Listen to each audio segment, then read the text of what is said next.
Right then, welcome back to the channel. We're going to continue with the player ratings video. I thought it went down quite well with everyone last week, but I'm open to feedback, so let me know in the comments what you like about it, what you don't like about it. Everyone thought a little bit generous with some of the ratings last week, so maybe we'll try and go a little bit harder on some of the on some of the ratings in this one. But either way, it was a real good performance from United. I thought we dominated possession. After we scored, basically Fulham really kind of went for it a little bit for the few minutes that remained. We absolutely smashed them in terms of XG. 2.51 or 2.72, depending on where you look at it. Fulham less than half a goal in terms of XG. We had more shots. We had more shots on target. We had 4 big chances, which I think if the game had ended like 2-3-4-0, people would be a lot happier about it. I mean, I tweeted this last night. So, reading the comments like I do, I get involved and check the comments out, reply to some people. But there was this comment that I saw last night, and I was just thinking, man alive. So this comment says, mate, are you kidding? We were shocking. Mount was awful. Casemiro should be nowhere near midfield. Ahmad must have been watching the best of Aaron Robin. Rashford looks like he can't play football anymore. Leisha is a liability. Only one with credit, really, is Mazraoui. I don't want to be down on us. Wow.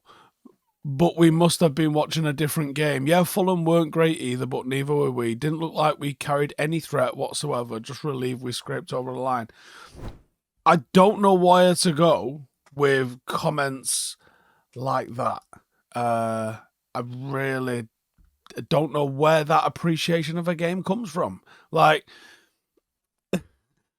it was a good game. United almost 500 passes. Obviously, that's not the be all and end all, but it's shown the level of domination that United shown, and the shape was excellent. I was seeing that 3-1-6 kind of shape that we spoke about last week in the How United are going to line up video. We didn't really see the 3-2 build up. Be interesting to find out, if I can find out, what the circumstances are where you would want the 3-1 versus the 3-2. And obviously the 6 out of 5 in the final third. But, I could see it. It was there. There were some nice patterns and there were some nice flashes from individuals, I thought. But let's get into it. Let's go through each individual player. And I'll give you my ratings. And please feel free to join in at home as well. So we opened the campaign with a narrow 1-0 victory over Fulham. Left it very, very late. Despite dominating possession, despite creating more chances, despite creating all of the big chances, we did struggle to convert our chances, eventually getting that late winner from debut substitute Joshua Zirkzee. Expected goals indicates we should have scored more, and I think that highlights the issues in our scoring. A combination of wasteful finishing and pretty decent keeping from Leno at times as well, because he did make a few decent saves. But let's start with the player ratings. So Onana, he was important in the clean sheet. He made 2 saves, including a particularly important one from Rodrigo Muniz's deflected effort. Distribution-wise, 70%. I'm not sure how really to read goalkeeper distribution, because they're going to play a sizable percentage of their passes direct, which means that they're pretty low percentage, and they're going to play out, which is kind of padding. Like, sometimes that pass can be a 2-yard pass just to sort of initiate the playing out from the back. So I don't know how to really sort of read goalkeeper distribution, if you like. But he could have been sharper, I think, with the ball. His shot stopping was absolutely vital, and he helped prevent Fulham capitalising on the few opportunities that they did have. So 7 out of 10 for Onana. Let's go to Mazraoui. So Mazraoui, I thought he was man of the match. 8 out of 10 I'm giving him. I thought he was impressive defensively and in possession. 35 out of 38 passes, 92% accuracy, made 2 tackles, won 6 out of 7 duels. Real good awareness, real good composure, real good decision making. His ability to sort of neutralise that left-hand side of Fulham was key, and he contributed pretty effectively to United's build-up. Now, as we did in the video last week when we was talking about how United will line up, don't expect him to be marauding and overlapping and underlapping and stuff like that. It's more what you're going to see from Delo. But Mazraoui's going to sort of ghost into midfield and be that kind of player. But I was really impressed with that debut from Mazraoui. Really, really impressed with him, which is why he gets 8 out of 10 and my man of the match. Harry Maguire had a bit of a mixed evening, actually, because he was excellent in the air, 5 out of 5 aerial duels won, and he was decent with his passing. But it was also the passing that let him down a little bit, moments of vulnerability. A couple of iffy chances that he basically gave Fulham could have really been costly at the time that he gave them. But overall, I think he was solid. Maybe it was rustiness. I'm not sure. Didn't really want to seem to go to the right with the ball as well. Still was a little bit slow in possession, not quite as incisive or in the same sort of speed and rhythm as everyone else, but reliable defensively and defended quite well when he was asked to do so. So I got to give him a 6 out of 10 for that. Next to him, Lisandro Martinez, aggressive and effective, 54 out of 61 passes, 89%.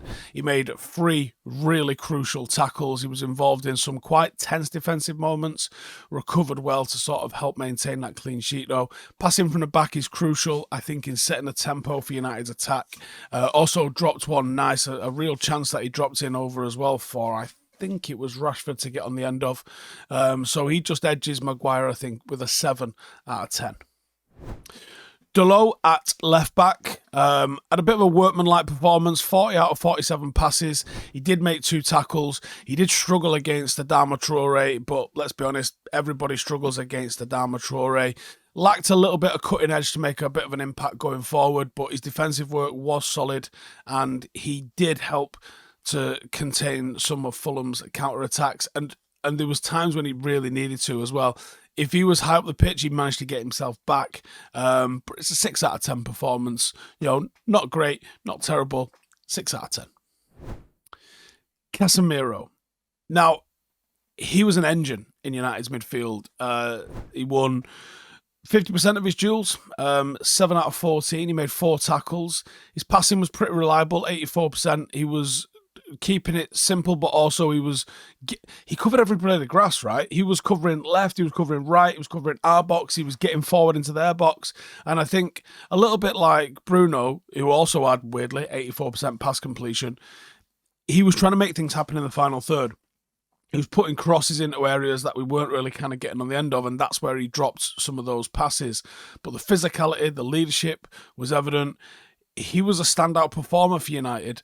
And I think if he just plays once a week, you're going to get that performance from him once a week. And he gets an 8 out of 10. Not man of the match, because that's Mazraoui, but he's also an 8 out of 10 performance for me.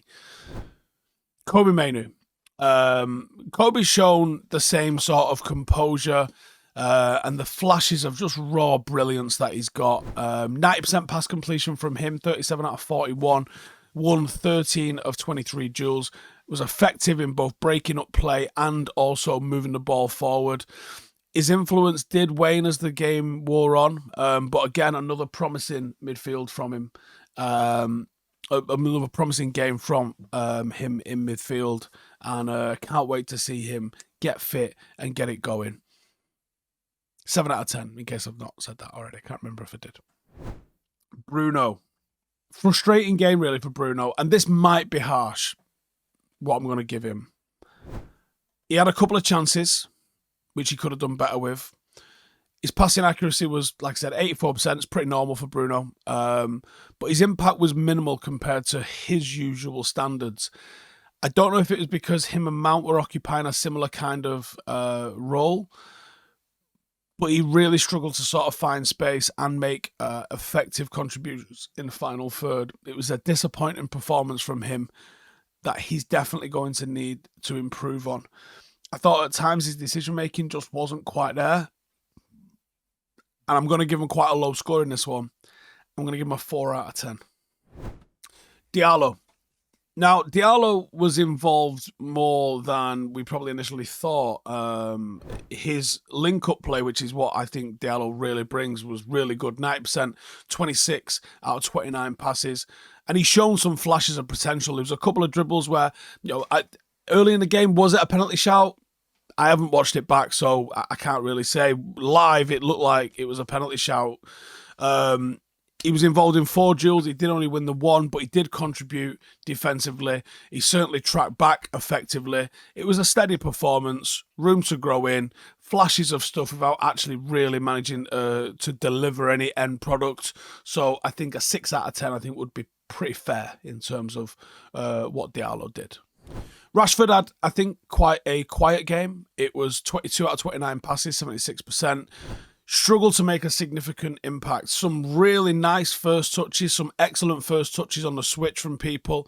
And he looked lively. He was good off the ball, but he was often isolated. The press was nice from him, and people have spoken about Marcus's body language of late, and I thought there was absolutely nothing to question him on in terms of his body language in this game. He needs to improve his output with the ball in terms of, like, in a game like the Fulham game where it's going to hinge on a goal, you're going to need Diallo and Marcus and potentially Garnacho to come up with the goods and some end product. That wasn't really there against Fulham. But I thought his body language, which has been really criticised, including by myself, because I didn't think he was as willing with the fans, at least, even on the tour. I don't think you can criticise his body language, and I thought his body language was very positive and very much as part of the team. So that was a positive, but the output wasn't quite there from him. So I think he was just a hair under Diallo, so I'm going to say 5 out of 10 for Marcus. Mason Mount. Now, Mount had a challenging game. He's shown some real nice quality with his feet. Didn't get involved in knitting the passes anywhere near as much as I thought. It was 11 out of 15 for him. He won 5 out of 11 duels. His pressing was absolutely fantastic, but also it was kind of like everywhere. He seemed to overcommit to pressing at times.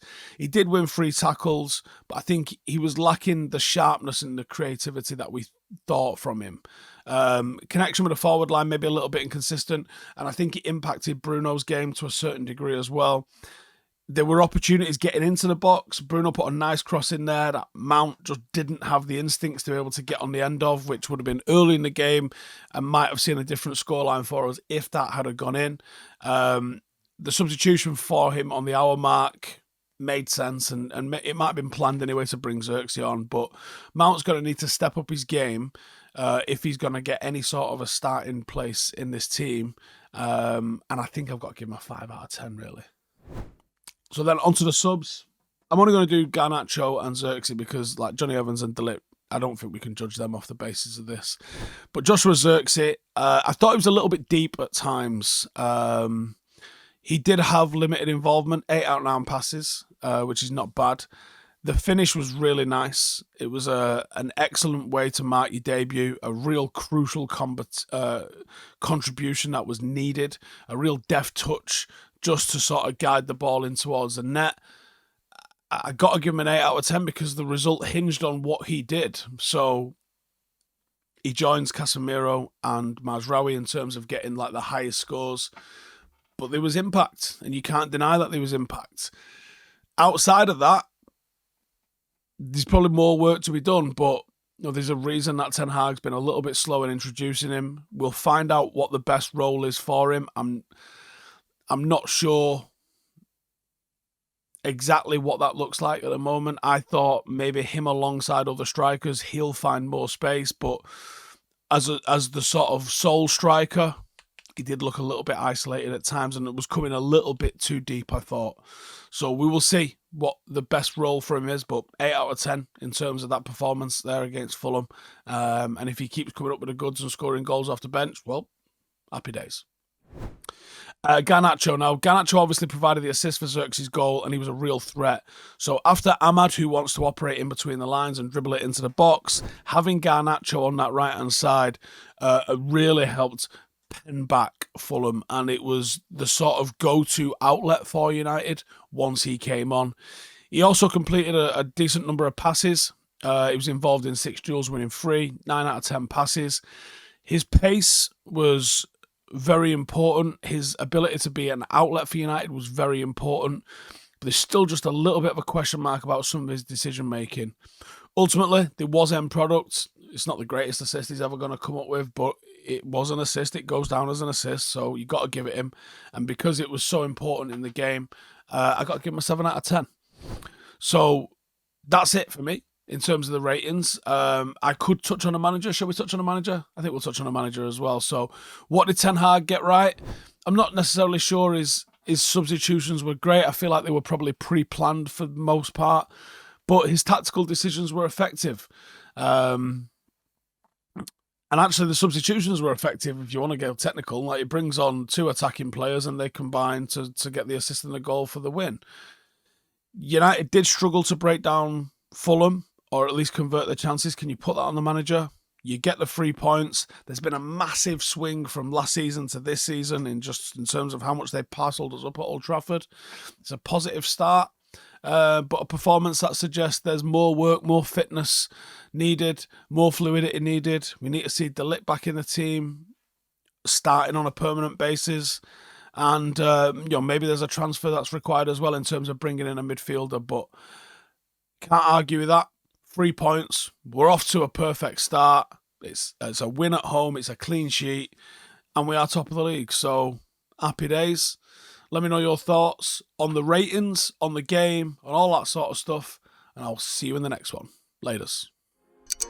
Hey, thank you for watching the video. If you are new around these parts, then don't forget to subscribe. My channel is proudly supported by my community on Patreon. If you'd like to get a little bit of extra content, a Discord group, meetups, 5-a-side games, weekly podcasts, behind the scenes, and even an occasional bit of transfer news as and when I get it, then for the price of a pint, you can show your appreciation for the content that we make and get some goodies for doing so as well. Check the link in the description or click the button right here. You'll also find all of my socials here too if you want to follow me on any of those platforms. Nice one.